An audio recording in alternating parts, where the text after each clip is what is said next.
up, motherfuckers? Welcome back to High Crime, a show where I get very stoned and talk about a fucked up serial killer.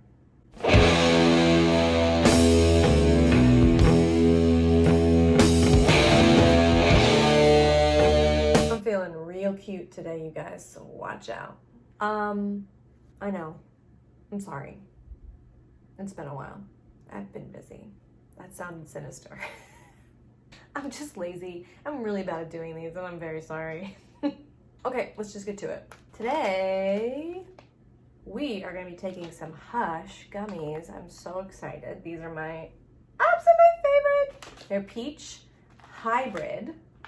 And I don't know how many I'm going to take. They're 10 each, as usual. These are also vegan, gluten-free, and allergen-free, baby.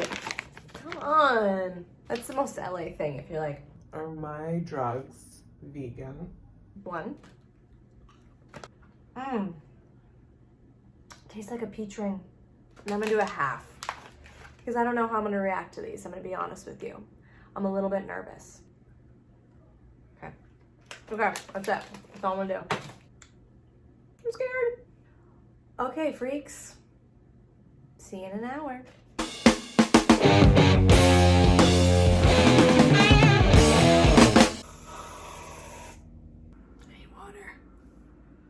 It's gone. My water bottle is gone. Guys, I'm so excited. Oh, this is such a good one. It's very different. Today, we're going to be covering Ronnie DeFeo or the Amityville horror house. That was a fantastic introduction. Flawless, perfect. The Amityville horror house. You might be saying, Lila, what's the most infamous haunted house?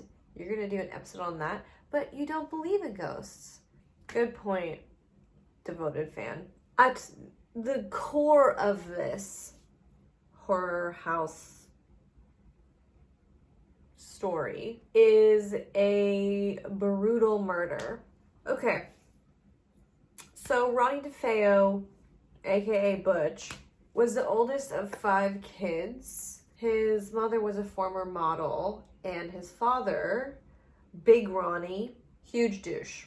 He was abusive, and he would throw Ronnie up against the walls and like hit his head. There's your classic serial killer head injury. Frontal lobe damage. Am I right, ladies? What do I look for in a man? A huge frontal lobe. And Big Ronnie also beat his wife constantly. So it was not a good family dynamic. So yeah, the household was just horrible and oppressive and not a place you should grow up in. But doesn't excuse what this piece of shit did. What was I saying? I have no idea. Oh, it's gone. So, okay. So, Ronnie, or Butch, was 23 at the time of the murders. And he was still living at home. That's what I was going to say. So, no, it's back. Okay. So, they think that the DeFeos were definitely in the mafia. Anyway, going back. He would wear like these open shirts to expose his copious amounts of chest hair.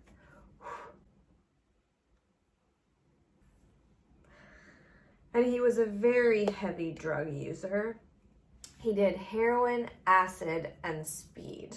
How his brain was just like Swiss cheese, I bet. When he was younger, his parents took him to a psychiatrist, and the psychiatrist was like, he's gonna kill you.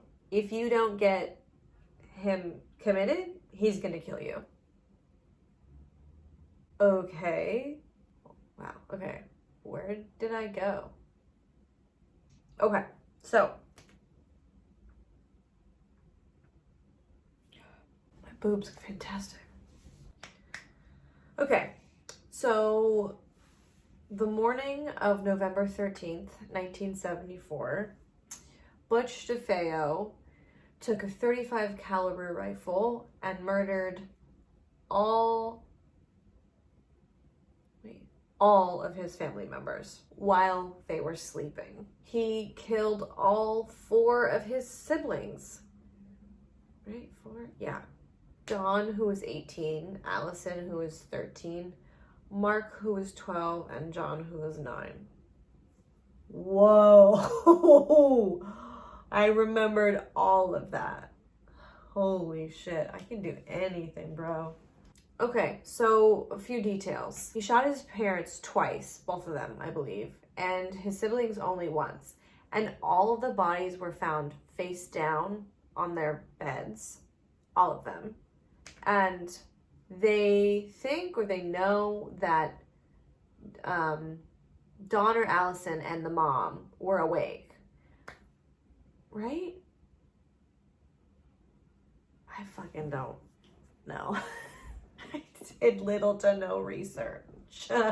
This is mostly from my brain, and so my brain is also Swiss cheese right now, so I can't remember any of it anymore. You try doing this. Another weird thing is nobody heard the gunshots.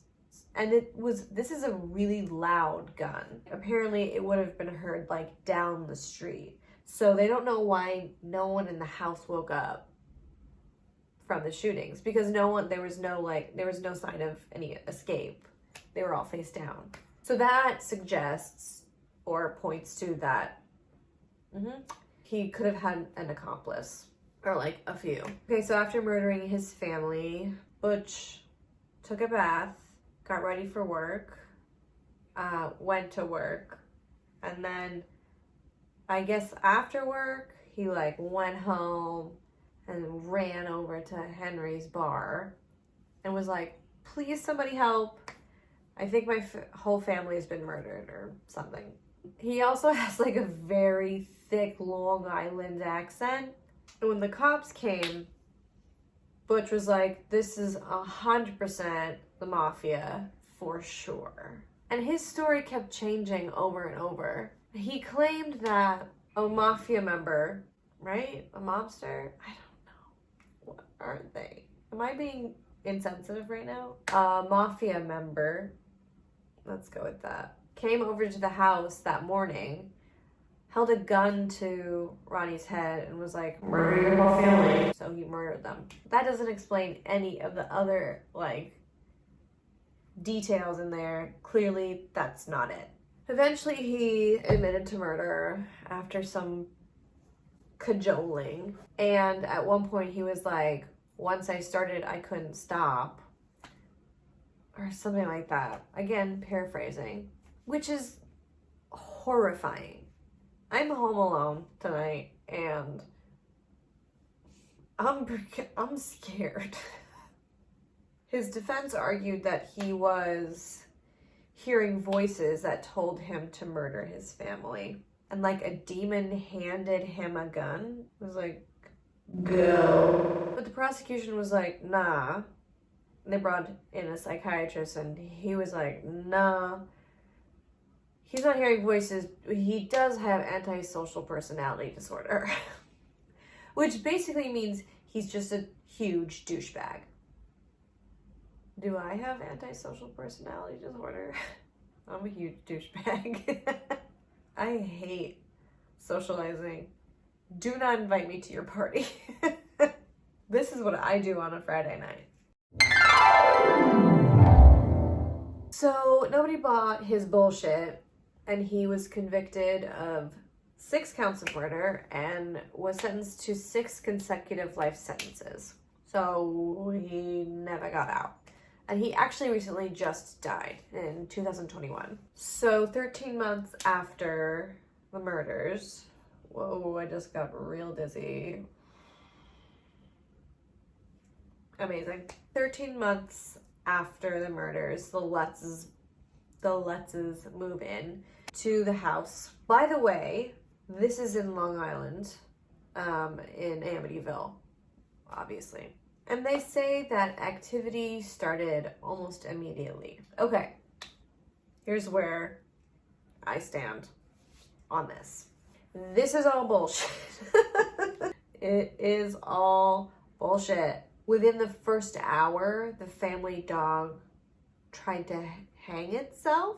It like was tied around the tree, and then he like tried to hop a fence and just like dangled there.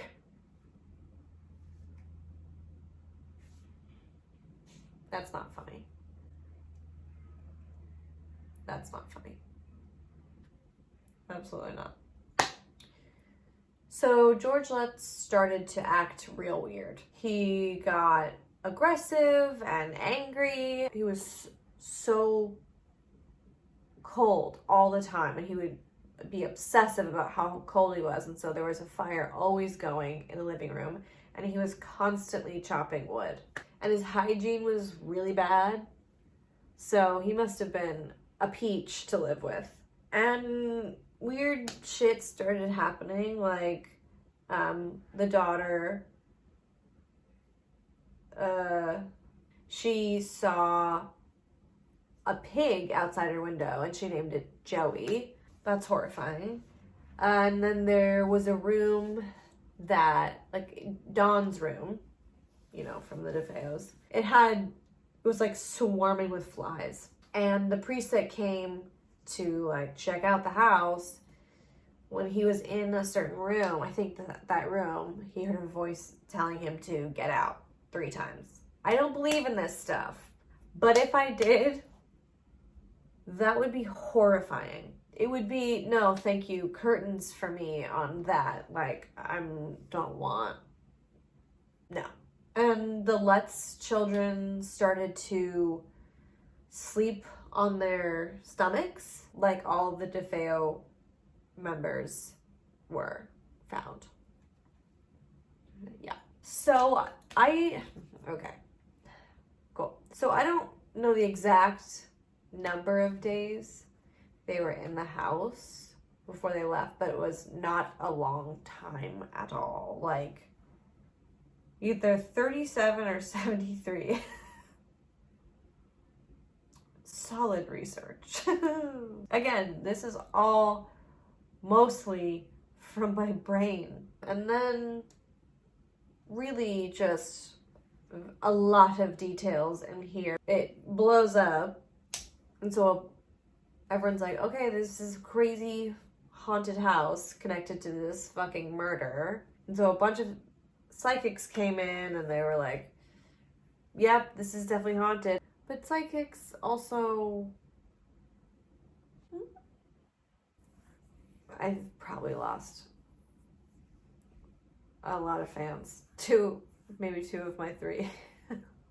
But the most famous ones, Ed and Lorraine Warren, absolute scam artists. They're the ones in the Conjuring movies, which I actually don't hate. I think they're fun. But Ed and Lorraine are frauds. So they all made up this story together.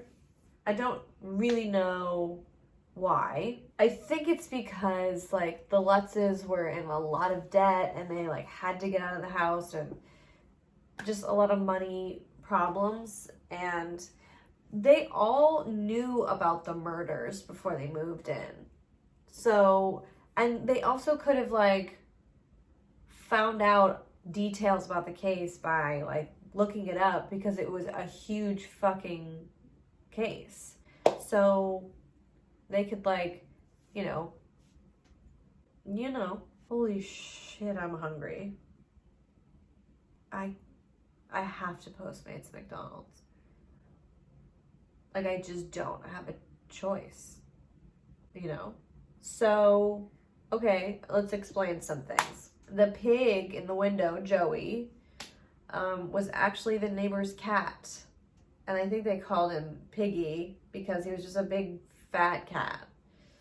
So, okay. And then the flies, if you looked in the pictures of the crime scene pictures, and you look at Dawn's room, you see there's a bunch of fucking flies. because there were bodies in the house for days, maybe, I don't know, research, in like the hot Long Island fall. No, just in a house for, they're dead bodies, they're gonna rot. Of course there's gonna be flies in that room. Gross. I don't know if this makes sense. So the Lutzes come out with a book. They make a fuck ton of money, I'm sure. And then their lawyer or someone else was like, they were like drinking wine one night and got fucked up and came up with this story about the hauntings. And I guess you would call it, they don't know if this is a residual haunting or a demonic haunting, because residual is like something horrible happened in the house and there's just like residual ghosts. Yeah, just residual bad energy. And then demonic is just, demonic. Where? Just random, I guess. I don't know. I do fucking love demonology though, you guys. It's so metal. And there's tons of other debunkings. Apparently George kept getting up at 3 a.m, which is the witching hour or the devil hour, something like that, because the demon is mocking the Holy Trinity. I feel like I sound like such a douchebag right now. I don't think I can post this. I'm not trying to be a dick. It's just like, So Ronnie actually later came out saying that he and his sister Dawn killed the family together, and they had help from someone else. We'll never know. And then they started talking about that it was possibly an incestuous relationship. Ronnie told his lawyers that, and the lawyers were like, shut the fuck up, don't talk about that, just take the jail time and don't talk about fucking your sister. And Ronnie admitted that he made up the voices, the demonic voices, to pump up his insanity plea. So, okay. Do I look naked? Look. Like I'm naked. Psych. I mean, don't I look like a goddamn queen? I feel like I'm gonna alienate some people after this episode. Is that it? Probably not. Don't know if any of this is usable. Hush, these are a delicious high. I'm about to eat so much food and watch Killer Women on Discovery ID, which, if you guys don't have Discovery ID and you love true crime, what are you even doing? Thank you for being patient with me tonight, you guys.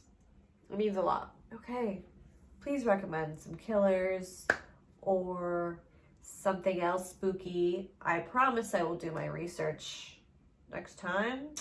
Bye, guys. Now in darkness, world stops turning. Ashes where the body's burning.